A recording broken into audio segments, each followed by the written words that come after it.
అక్కడ న్యాయం ఉంది, అక్కడ సంతోషం ఉంది. రెండవది అక్కడ శాసనాలు ఉన్నాయి. లేదా మూడవది అచ్చట న్యాయము ఉన్నది.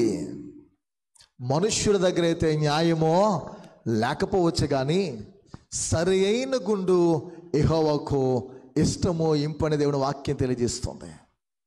అక్కడ న్యాయం ఉంది పిల్లరా. న్యాయము తీర్చుటకు సింహాసనములు ఉన్నవి. న్యాయ సింహాసనములు యెరూషలేము దేవాలయంలో ఉన్నవే. అందుకే ప్రారంభంలో మాట చెప్పాను, ఎంతమంది గుర్తుందో. ప్రపంచ పటం చూడండి. ఈ భూగ్రహము ఎలా ఉంది? స్క్వేర్గా ఉందా?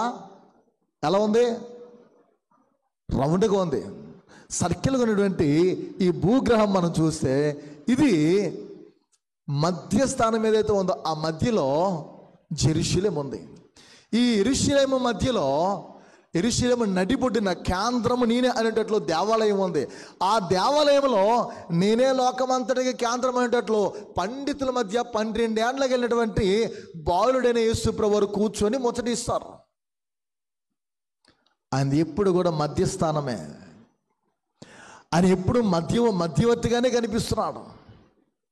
పిల్లరా, ఈ దేవాలయం కూడా మధ్యలో ఉంది. ఆ దేవాలయంలో న్యాయం ఉంది. ప్రపంచమంతటికి న్యాయము తీర్చేవాడు ఆయనే. ఎవరు ఏం చేస్తున్నారో, ఎవరు ఏం చేయగలుగుతున్నారో, ఏ ఉద్దేశంతో, ఏ ఆలోచనతో, ఏ భావనతో ఏది చేయుచున్నారో ఆయనకి అన్నీ తెలుసు కనుక న్యాయము తీర్చేవాడు ఆయనే. అందుకంటున్నాడు ఆ చరణంలో, అతడు న్యాయము తీర్చుటకే సింహాసనములు దావీదు వంశీయుల సింహాసనములు స్థాపింపబడి ఉన్నవి. న్యాయము తీర్చేవాడు మన ప్రభువు. పిల్లరా, అక్కడ అన్యాయమునకు అక్రమమునకు తావలేదు. భూమి మీద ఉందేమో కానీ ఆయన యొక్క ప్రణాళికలో, ఆయన సంకల్పంలో, ఆయన దృష్టిలో అక్రమాలకు కానీ అన్యాయాలకు కానీ తావలేదు. పిల్లరా, అక్రమము చేస్తే సమూయేలు కుమారుడైనా తీసేస్తాడు. క్రమము లేని బ్రతుకును కలిగి ఉంటే ఏలి యొక్క కుమారులు కూడా అయినా తీసేయగలడు. జీవితము ఆయనకు అనానుకూలంగా ఉంటే దావీదు తనయులను కూడా అయినా హతమార్చగలడు. మీకు అర్థమవుతుందండి? దావీదు పిల్లల్ని విడిచిపెట్టలేదు.